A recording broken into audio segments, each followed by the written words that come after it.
We're going to launch ourselves into the afternoon. The afternoon program is take some of the themes from this morning and drive them a little bit further, as John will do, and then change his tack a little bit into the legislative update and the wrap-up and close this afternoon. So it's fair to say I think our next speaker will have some differing views to our previous speaker. Well, I'm just putting it out there because I've got an inkling that could be the case. I'll introduce you to a person that probably many of you in the room already know and are well familiar with, Mr. John Comrie. John is a former head of both the South Australian Government's Office of Local Government and the Local Government Association of South Australia itself. He has prepared much of the LGA's guidance material aimed at assisting councils in their financial practices and decisions. John's topic today is local government finance, debt and revenue. So can we welcome John, please? Thank you.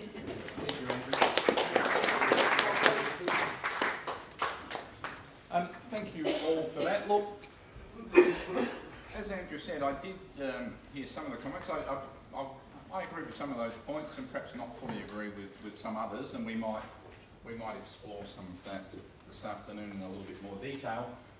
Reasonably flexible, so I'm going to talk about a range of things, but I definitely will finish by 3 o'clock, and there's definitely a bit of time for your comments and questions as well. So we'll see how we go. LGA asked me to talk about debt, finance and revenue, and I thought finance was broad enough to talk a little bit about costs as well, so I do want to talk a little bit about costs. I don't think costs get as much attention as they need to get. So, this is a true story actually. I chair the audit committees of a few rural and regional councils just to help me, to be honest, it is to help me keep my feet on the ground, to appreciate the challenges and constraints that particularly smaller councils away from the metropolitan area face. Basically, they're operating under the same rules as the metros. I just think it's a bit harder for them to do all the things they need to do. And so I make it even harder for them by chairing the audit committees. But true story, I had a phone call about 3 weeks ago from a ratepayer in one of those councils who had decided they wanted to chew my ear. I guess they had talked to 1 or 2 council members. Certainly I asked 1 or 2 council members afterwards, and this person was well known to them. They had talked to the CEO and the deputy CEO, they were well known to them as well. So the person thought they'd get on to me. And basically, they talked to me about and sent me emails, and look, it was very gentlemanly and constructive and it was all pleasant, but the rates were far too high, there was excessive debt, the council was clearly inefficient, and there were poor service levels. Now, people in this room might not be able to relate to that. Maybe this was just sort of one out of the box and it doesn't happen in your council area. And as the independent chair of the audit committee, I am at pains to say I'm not there representing the community, and I don't have a relationship therefore with electors. I don't like to engage in any level of detail with electors. I think it's a job for the council members and the staff, but I'm always happy to support them doing so. Anyhow, I did a bit of background, and I thought, well, the deputy CEO who I spoke to said, look, John, if you think you can help, go for it, you know. So, and it was a challenge because I thought to myself, I've got to now try and convince this person about why I think they might not necessarily be right. And we had a good discussion. So it forced me to think a little bit about the numbers, the story, and say, have I got my head around these issues so that I can discuss constructively with this person my thoughts. So it's a little bit of an exercise for me. And I thought to myself, well, council members really should be able to do the same. Should be able to answer ratepayers' queries about those sorts of issues. I'm generalising here, but I sometimes find that council members are a bit uncomfortable with financial issues and defer to staff. My view is council members don't need to be financial experts, but do need to know enough, do need to ask the questions to satisfy themselves about the answer. Bottom line, if you like, is the buck stops with the council members on these issues. Council members are responsible for the council's financial performance and position. Council members need to feel in control. And so the question really is, if a ratepayer asked you those questions, do you feel you could satisfactorily address those concerns? So I thought we'd do a quiz. I thought we might do a quiz. And, look, I won't hand out questions, but the sort of questions I think, mentally at least, you ought to do a quiz. Can you answer these questions? Do you believe your council is financially sustainable or not? Ought to be able to, honestly, my view is every council member ought to be able to say yes or no to that question. And my definition of financially sustainable basically means, and we'll talk about this in a little bit more detail, does your council have a reasonable underlying trend operating result? Is revenue, day-to-day revenue, sufficient to cover day-to-day expenses over the medium term? I'm not interested in 1 year's figures, the numbers can bounce around a bit, but long run, is our operating revenue, rates, etc., grants, sufficient to offset our day-to-day costs? So most people think they can probably answer that question. If they're not, what are the implications and what do you need to do about it? Because I know some councillors in this room couldn't answer yes to that first question, and that's okay. The answer is, if we're not at the moment, what are we going to do about it? I don't think it's acceptable, even for those smaller, more financially challenged councils, for people to sit on their hands and say, we're doing it tough. Yep, I agree with that. So what are you going to do about it?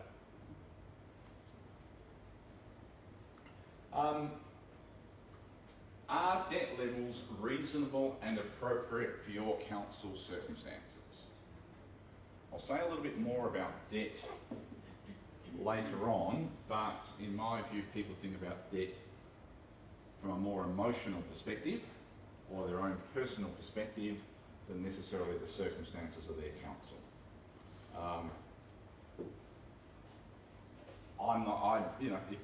I'll talk all day about debt, but the answer is, I'm not saying debt's good or bad, but I am saying councils need to have enough knowledge about when it might be appropriate to use debt. The council I was referring to, or the ratepayer I was referring to, did have relatively high levels of debt. They were also a growing council. They also had community wastewater management schemes that require long-term investments in infrastructure and have long-term income streams associated with them that will cover those costs. So in my view, that council's debt levels were reasonable and appropriate for it. Another council in differing circumstances, I might not have come to that same conclusion. So what's the right answer for your council? And lastly, are rating levels reasonable? Get many ratepayers ringing you up and saying the rates are too low in my district? No. So the question is, they're always too high. It's just that are they much higher than they should be? So people ought to be able to answer, I think, the question, are your rating levels about average? How do they compare with other councils? And if they're higher or lower, my view is that's neither good nor bad. It's just that can you defend what yours are in comparison to other councils? Because those ratepayers that ring you up have been talking to friends or relatives in other council districts about what the rate levels are. David, want to make a comment? Isn't it dangerous to compare with other councils though? Because in some cases there are special circumstances why they've got a special rate percentage that they're pushing in a cycle. I mean, we used that tactic this year sharing the joining councils to show what is likely to be in play Yep. there, but Okay, my answer to that question, yes, it is dangerous. But I think your ratepayers are going to do it, and you're going to need to have the explanation or the answer to that. I don't think you can avoid it. It's not necessarily a fair comparison, I fully agree with you. But I think you do need to have enough understanding of the situation of you and your neighbouring or comparable council so that you can answer that question. Is that meant to say about coverage, not above coverage? You should cover that by saying hi. Oh, yes, you're right, good point. Thank you. I don't know if it ever happens to you, but invariably one or two words change in my PowerPoints. After I've done them, after I've checked them, sometime between sending it to the LGA and it appearing on the screen, but thank you. Okay. Not only about the rating levels, but what about the rating system? Have you got the right system for your circumstances? Last time I checked, there were only 2 metro councils that use fixed charges rather than minimum rates. There's a lot of rural councils use fixed charges rather than minimum rates. Maybe minimum rates are more appropriate in the metro area and fixed charges are more appropriate in rural areas. Maybe not. Maybe some people have looked at this issue more critically than others. I don't know. But there's a whole range of flexibility in the system. I want to talk a little bit about that a little bit later on. So there's a few things that I think council members need to be able, not expert, but know enough to ask the right questions and be satisfied with the answers you get from your staff. So, local government financial performance. Good, bad or indifferent?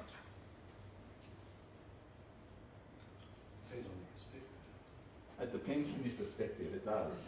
But ratepayers are going to give you their view about it, and you need to be able to either say you're right and this is what we're going to do about it, or you're wrong and this is why.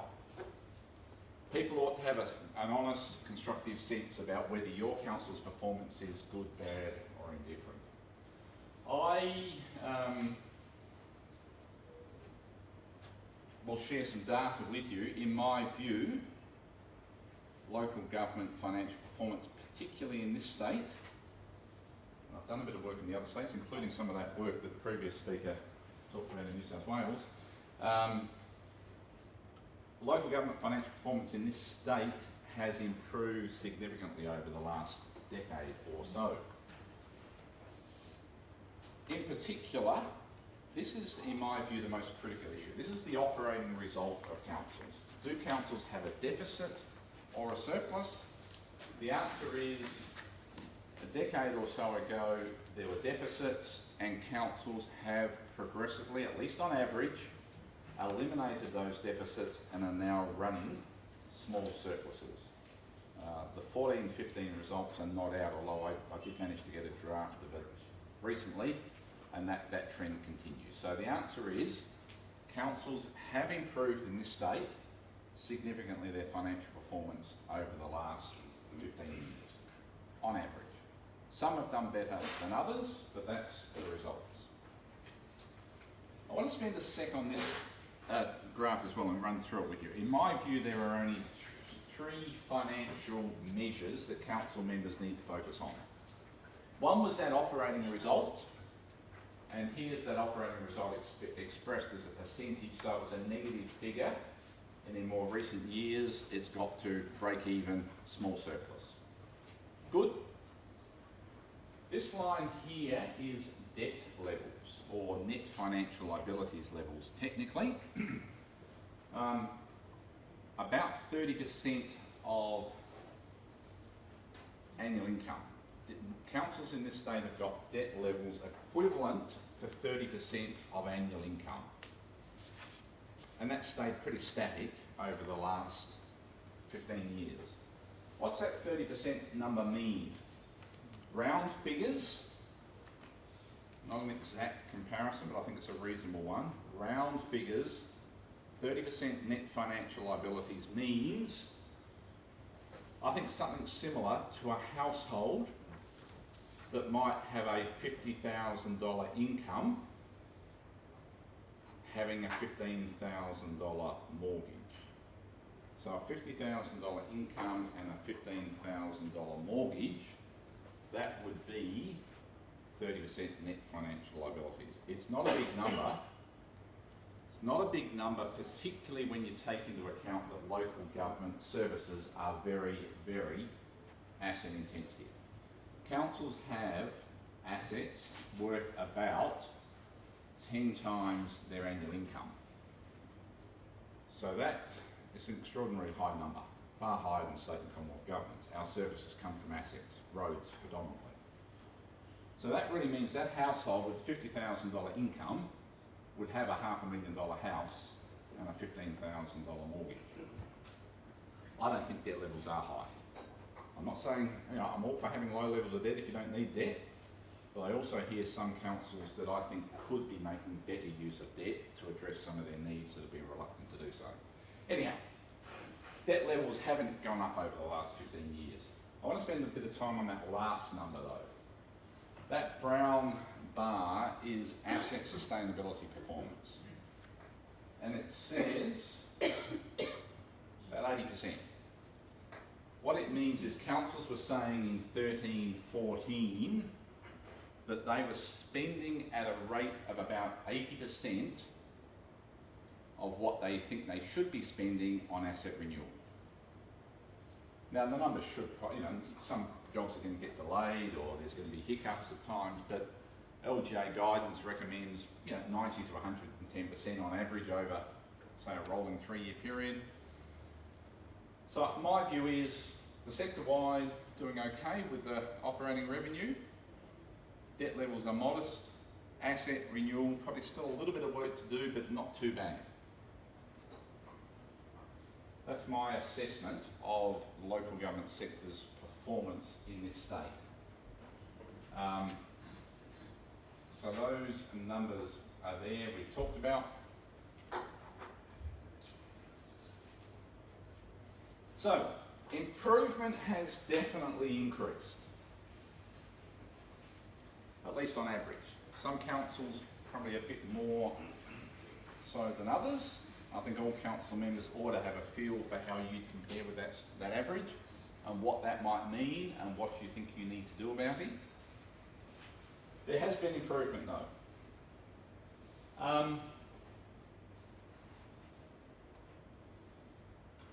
Why, how, where has that improvement come from? Interested in your thoughts on this. My thinking though is there's been a lot more commitment to education. The LGA has done a lot of work over the last decade on education programs, support programs, training courses, guidance materials.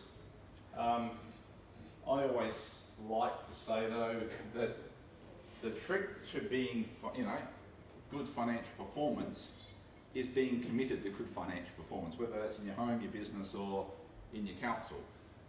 You've got to have a commitment to financial discipline, and councils clearly have improved over that time. Better strategic planning, better long-term financial planning, better long-term asset management planning. Again, I think there's probably still some way to go, particularly on the asset management side. Most councils now have reasonably up-to-date asset management plans, but there's still a bit more work to be done in that area. And there's been rate increases as well. By and large though, a lot of hard work, a bit more focus on these issues than there was previous to that. People agree with that? Is that reasonable? Have I left anything off? Accountability? Yeah, I think that's true. The accountability stuff, I haven't spelled it out directly, but the facts are the Act requires people to do a few more things, plans and transparency in their reports, etc. And I think I'm a big fan of accountability. We just tend to do a better job when people are looking at us. That's the reality.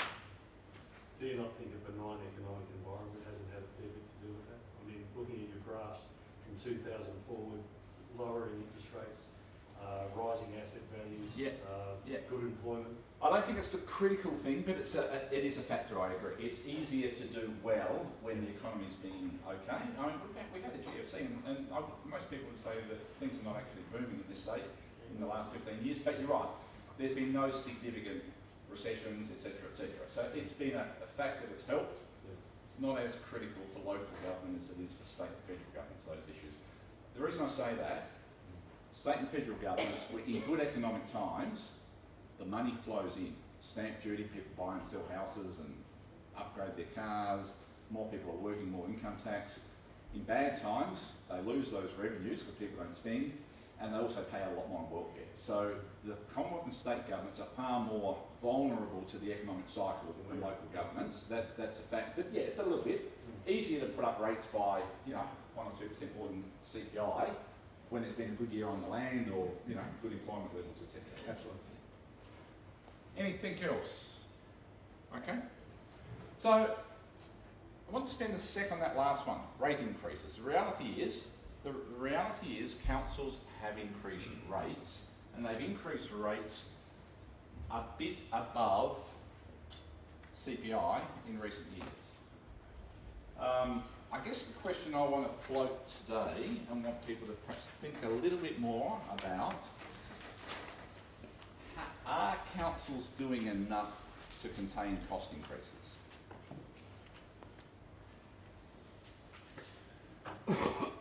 Cost increases, or, I guess my view of the world is no one likes rate increases, but I suspect sometimes, and I do agree with the previous speaker's comments about everyone wants more, as long as someone else pays for it. That's what he was sort of saying before lunch. So we all lobby governments, whether it's state, local or federal, to do more, because the assumption is other people will be paying for it, and if we're paying for any of it, it'll be just a small portion.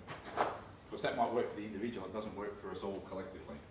I don't think, on my same hobby horse, state, federal or local governments, my personal view is we haven't done as much as we could to tackle some of the hard questions about cost increases.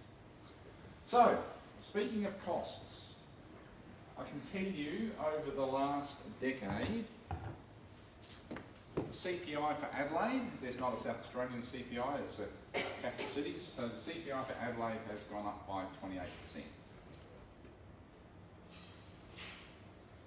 The South Australian local government price index has gone up by a bit more, 35%. That tries to measure what's the increase in costs of local government services. It's gone up a bit higher than the general CPI. Councils' operating expenditure per capita over the same period, and I think operating expenditure per capita is probably a reasonable comparison, because if population's going up, then obviously your costs are going to go up in servicing properties and people, helping people. Operating costs per capita have gone up by 49%. It's a big increase, well above CPI, well above the local government price index. Average rates, average council rates average rates per property over that period of time have gone up by 69%. Does that include the NRM? No, it doesn't. Don't get me started on NRM. Does it include compliance costs? It does include compliance costs. Let me just, I'm already started on NRM. I've been to a couple of Rural Council's Audit Committee meetings this week, and I've looked at their draft annual business plans, and I've said to them, you guys are letting the state government off with a free kick here, not highlighting how much the NRM levy's gone up.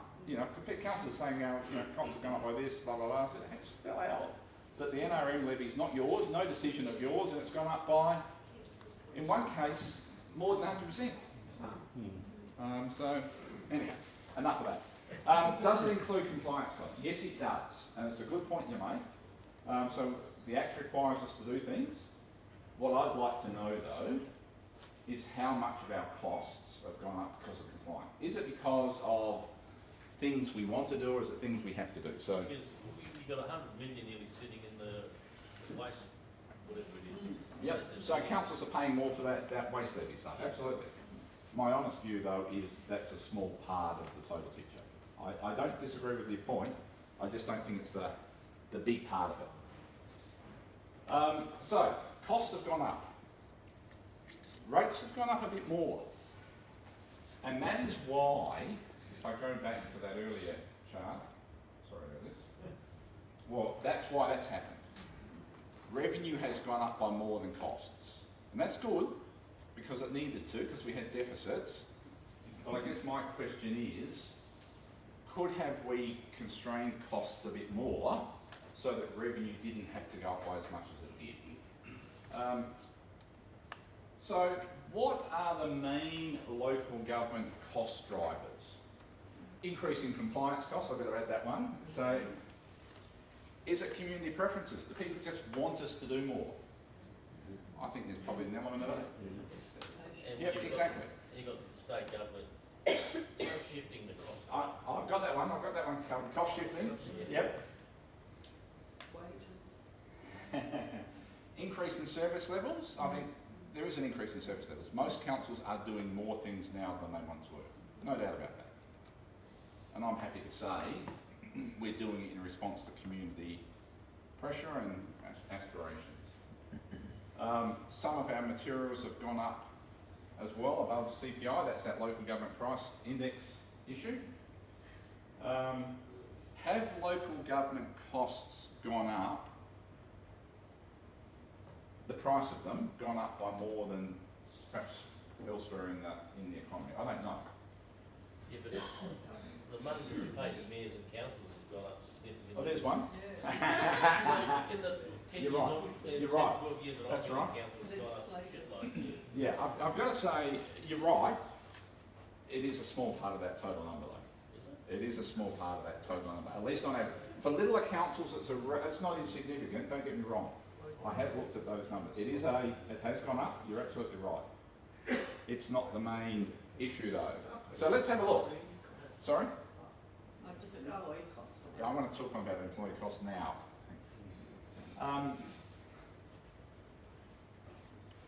Local government costs.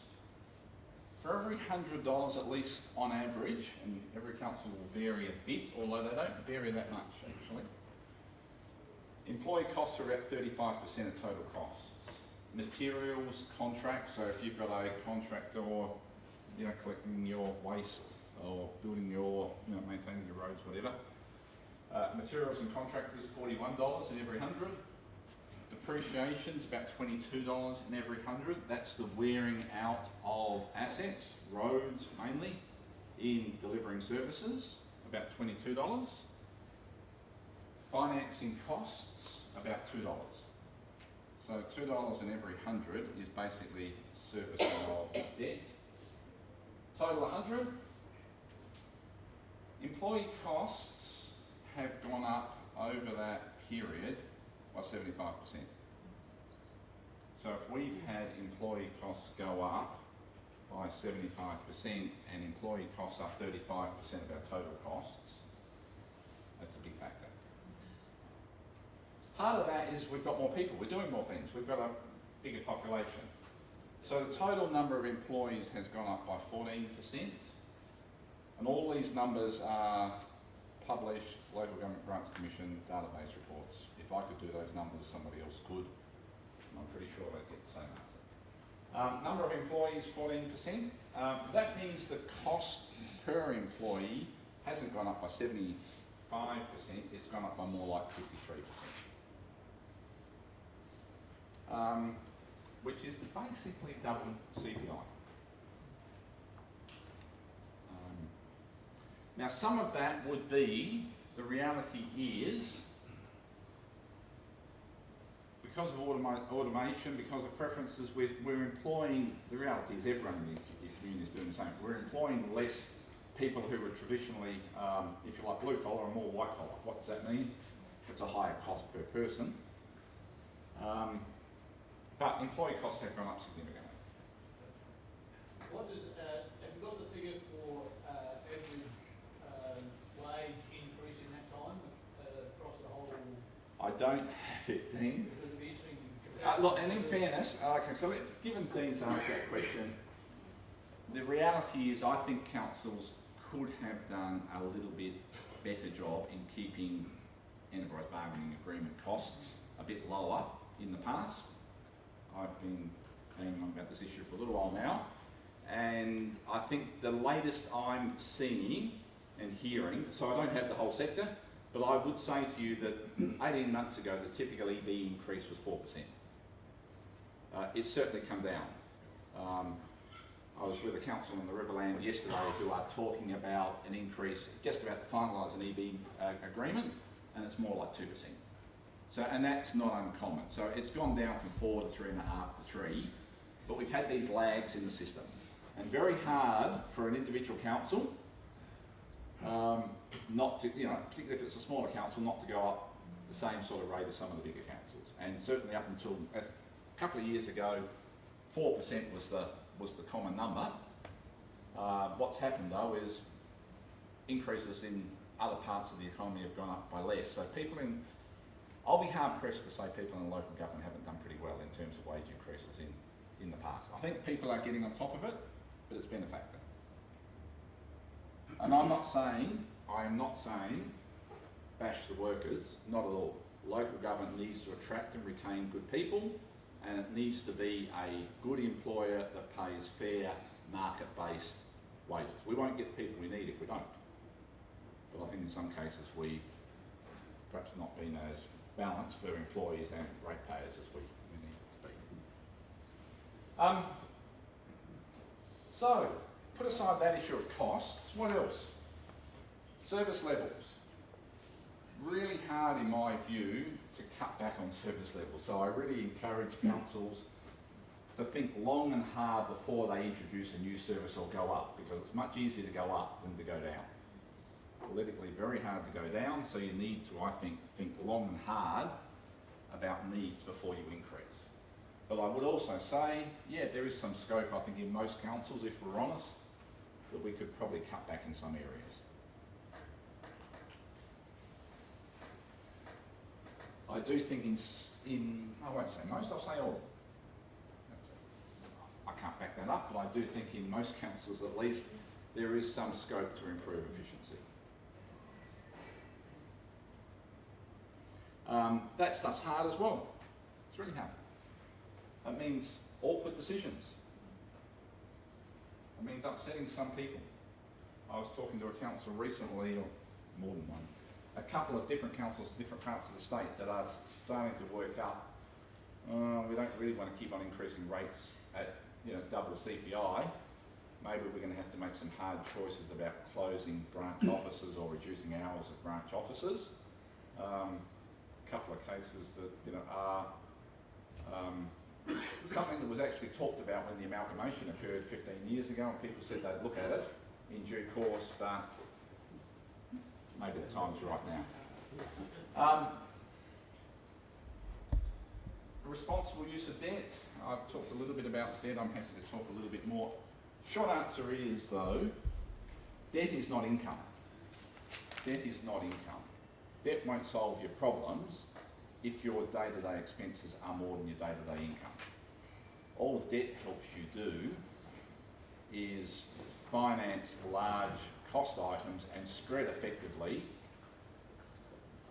the income that you need to get to pay for that over time. A bit like me buying a house. So you need to have sufficient income over the longer term to service your debt. I guess my question is, are councils satisfied they're looking enough at those sorts of issues? Are you doing enough to engage your communities re those issues? Because if you look at those things, if you think people complain about rate increases a couple of % above CPI, I suspect they're going to complain more when you tell them that you're going to close the local branch office of the council or what have you. Between a rock and a hard place.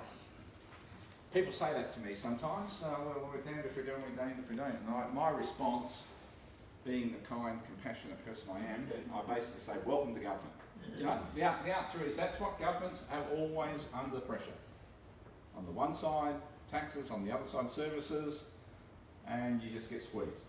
And you come up with what you think is the best balance. Can you comment a bit more about that? Because I'm in a council that, for the second year in a row, we seem to be we seem to have this concept that if we if we reward our electorate and say, look, we're definitely not going to make the rate increase as much as the LGA suggests we should, and we're going to go significantly under, we're doing the right thing by our community. And I always make the argument that actually we're actually paying that debt forward, and we're doing the wrong thing by the community in the longer term. But nobody seems to understand that or listen to that argument. And I guess Adelaide City Council's made the decision to go for a zero rate increase, but they've got a huge grant coming. And I think my particular council is looking at a third of the rate increase that we propose now, a 10-year plan. Yep. And most of the council, I think, and I speak for myself, of course, this is my personal opinion, but most of the council thinks that the people of the electorate will reward them for making that decision. Okay, couple of things I'd say. First of all, I'm not a council member.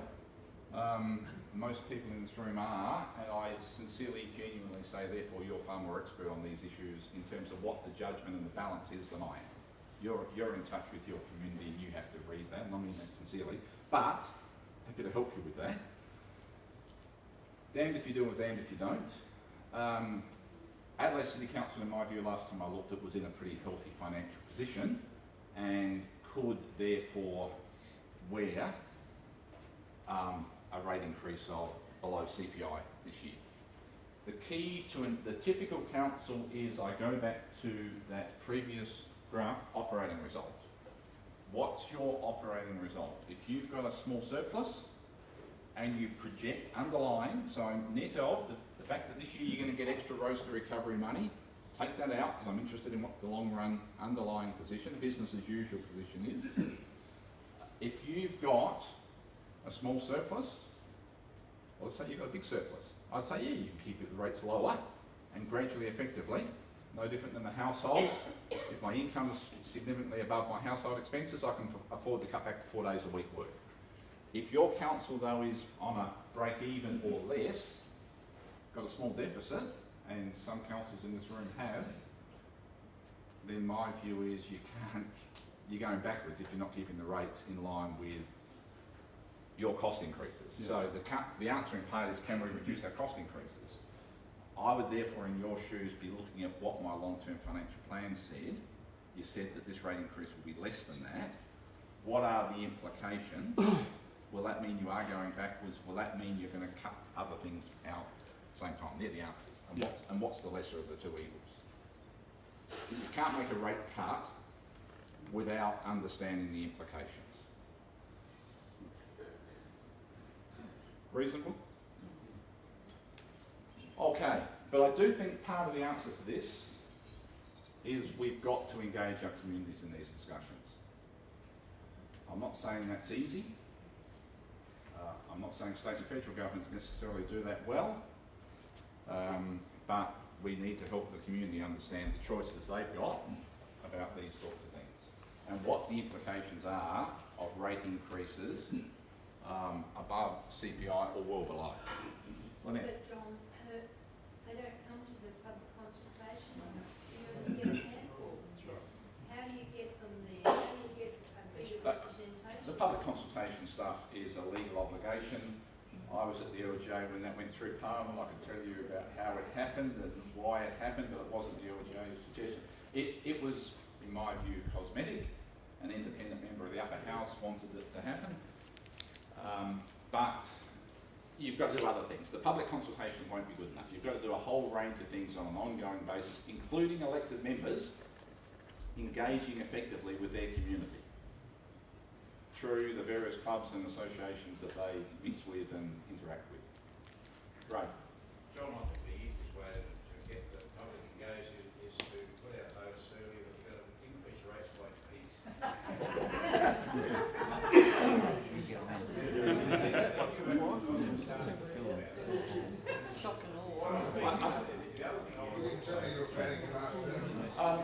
Sorry, let Ray finish. We keep referring to CPI. Yep. Now, who are the economic gurus that come up with a CPI? What's it based on? We keep talking about CPI, but who are the economists that come up with that thing? couple of quick comments, and I agree with the point Ray makes about the shock and awe stuff.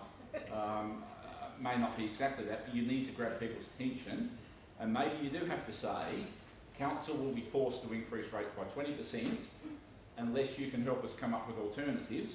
And at the meeting you talk about, well, these are our cost increases, what do you want to do without, you know, you've got to engage people. So, fully agree with that. In terms of the CPI, I must admit, I apologise, I've been using the term CPI, and I know people in councils don't necessarily say, well, that's not relevant to us. I guess my view is it's relevant to the average ratepayer. You know, a lot of people's pensions or whatever are linked to CPI, so I don't think you can ignore it. But I'm happy for you to say, we'll talk about the local government price index if you like, that's our number.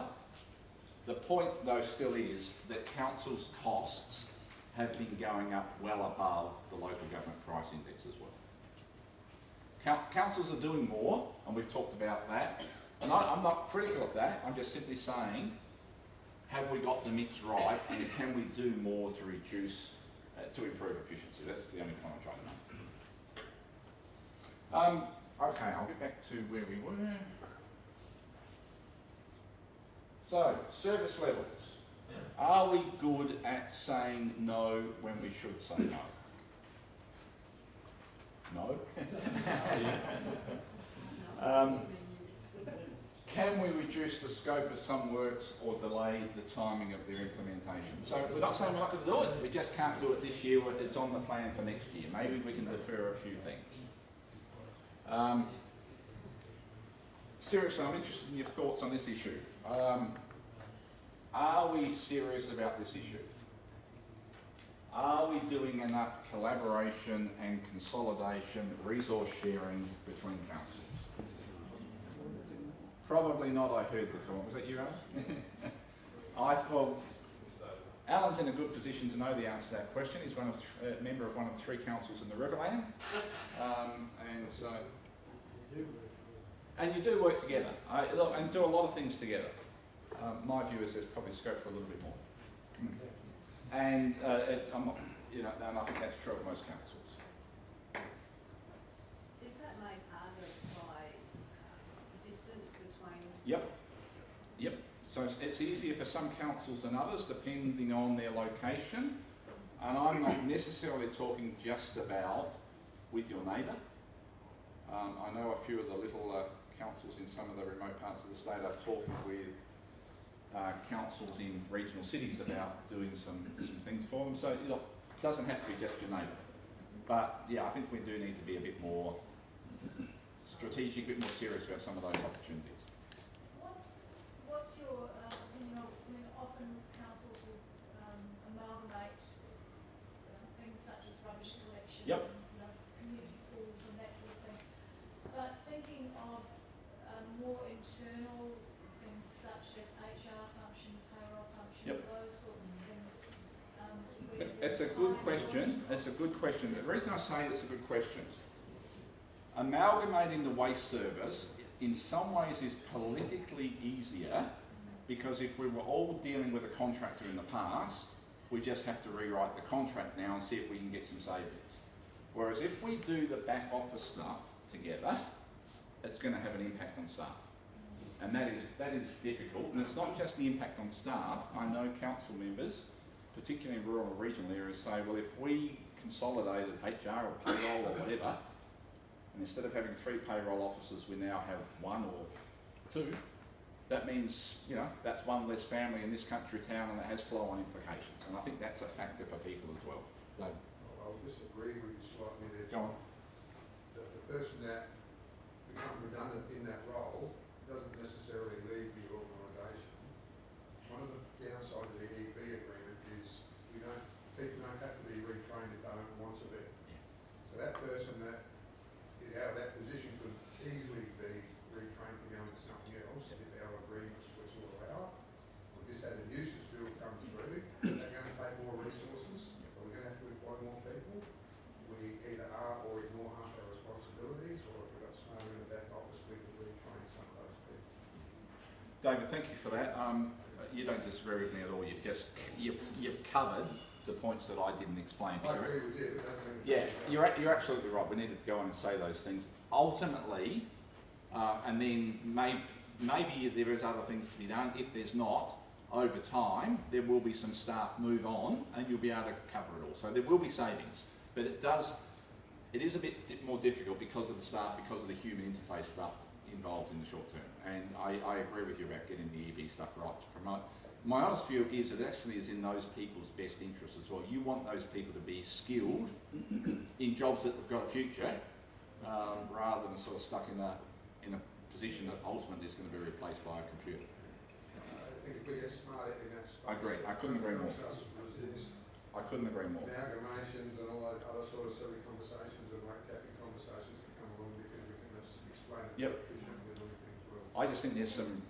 I guess I'm talking about this today because I've been given the opportunity to, and I think there's some fertile ground that people need to pursue a bit more vigorously. And I think with the, the NBN coming online and Exactly. increasing technology, we need to start looking Yep. at how can we make use of that a lot better. I agree. So that we can address the back office stuff. I agree. Yeah, the NBN does create some opportunities. You're absolutely right. Was a comment here as well? I just wanted to ask, there's a tendency for bureaucratic creep over time. I where agree with that. I agree with that organisations too. get bigger and bigger. And of course it's in the interest of the staff and the managers and the CEO for them to actually have a bigger empire or whatever. And they're the ones who provide the details Yep. and the facts to council elected members on which to decide whether we're going to increase the budget or try and reduce. So where do we... That's a good comment. And I don't disagree with some of the points that the speaker before lunch I think was making there as well, or indirectly making. My point, buck stops with the council members. You want to have good staff giving you good information, absolutely critical. But at the same time, buck stops with the council members, and it's not unreasonable for you to say, look, this is terrific, Mr. or Ms. CEO, but you understand our political position. We really need to have this verified by someone who is independent or whatever. So, by all means, get some additional outside help. Now, that's going to cost a bit of money, but I think sometimes it's a good thing to do that. I know, for example, a couple of those audit committees in the country that I chair as the independent chair. I know the council members, and I know the staff as well, appreciate me in that role because I sometimes get it said to me by the staff, you told the council exactly what I told them, but they've listened to you. And the answer is, well, that's because of that independent staff, and I'm responsible to them, and part of my job is to be seen to be keeping the staff on their toes. Yeah, so it's a little bit of a role for that. Just because your staff are saying, buck stops with the council. Okay, so we've talked a little bit about those things. I do think there's more scope to be in that area. I've talked a little bit about debt. I've talked about asset intensive. 2006, the LGA in this state commissioned a financial sustainability inquiry. That work led to every other state doing exactly the same thing. South Australia led the nation in this area, and quite frankly has made more progress in this area than the other states. The 2006 report, though, did say councils are debt averse, and that's part of the problem. The solution, though, and again, the speaker before lunch with a couple of their concerns about debt, was really saying you've got to do your homework. You've got to have good plans. You've got to know what your capacity to service the debt is in the longer term. And I'd agree. If you don't know those things, then you don't know how to manage money and you shouldn't have any debt. But I would argue, given the nature of local government services, the asset-intensive nature, councils do need to be able to look further down the track, and there is some scope to make better use of debt. A couple of things about rates before we finish. Council rates are a tax. They're not a fee for service. What's a tax mean? It means you pay what people, you don't necessarily pay for what you get. Some people pay more than what they get, and vice versa. It is the largest source of revenue for most councils. Average residential rates in 14-15, excluding CWMS charges, were about $1,440, $1,400. On average, Metro Council's a bit more. On average, rural and regional councils a little bit less. What's CWMS? Community wastewater management scheme, which is effectively septic tanks, common effluent drainage scheme. A bit like the sewage charge that people in metro area pay to SA Water. Many country councils operate those schemes and charge. John, that's per property. That's per property. Do you know what that per capita figure is? Well, I know the per capita figure statewide is about 2.5, or a bit less than 2.5 per property. So if you divided that by between 2 and 2.5, I can tell the Grants Commission data publishes it. Yep. I honestly think the per property is the better figure. If you know, particularly in older areas where there's less people in the house, it still costs the council the same to maintain a road network, etc. But yeah, the info is available, but I do think per property is the best figure to use. Does that include Adelaide? That includes, it does include the Adelaide residential number, I'm pretty sure. It doesn't include this hotel. No, that's what I mean. Yeah, no, it doesn't, it's residential, it's not commercial. It is residential. So divide by 1.8 for 2. Yeah, divide by 2 if you like. Yeah. So that's $700 per person. Yeah, yep. One, I think, per capita persons, but yeah, of that. The numbers are in the Grants Commission database, though, the population and the properties and the rates. Now, that average can vary between councils for many reasons. So the fact that your neighbour's the neighbouring council has a higher or lower average is interesting, but it's not necessarily conclusive. Just 1 second. Fixed rate has a lot to do with the difference in the ratings. No, I'm including the fixed charge there. It includes the fixed charge, includes a waste charge, because that effectively standardises for everybody. It just doesn't include CWS, because some councils do it, some don't. Okay? My point is that councils need to be satisfied that what they're charging is fair, reasonable, and how it compares with others, because as I said, that's what your ratepayers are going to do. And I just want to remind people that the Act does provide a bit of flexibility to councils about differentials, about fixed charges, about special rates, about whether you use capital values, whatever. No right or wrong answer. All of those tools have their place. My simple point is, though, be aware of those tools and work out what you should be using in your circumstances.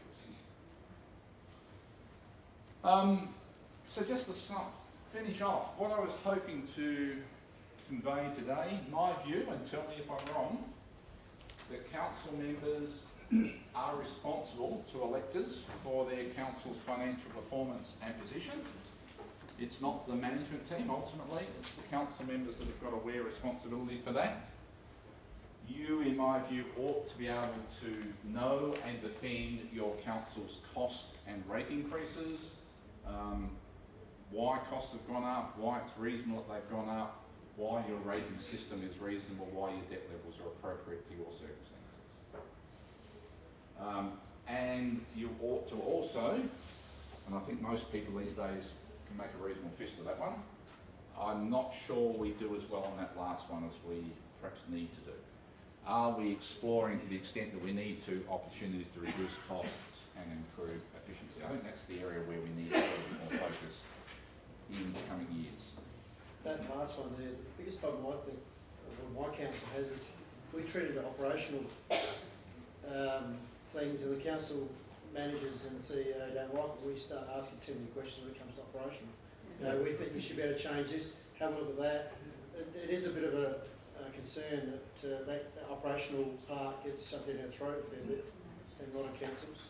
Yeah, look, I understand. My view is council members need to focus on the big picture strategic issues, but if you've got some detailed things, you're entitled to an explanation, you're entitled to an answer to those questions as well. I've covered all I wanted to say, and I think it's almost 3 o'clock. And the last thing I was going to say, looking around, I did suggest we perhaps include that LGA paper on financial governance. Did people get a copy of that? Yes. Terrific. Hopefully that says in about 10 pages the important things council members ought to know. Andrew. Okay. Can we thank John?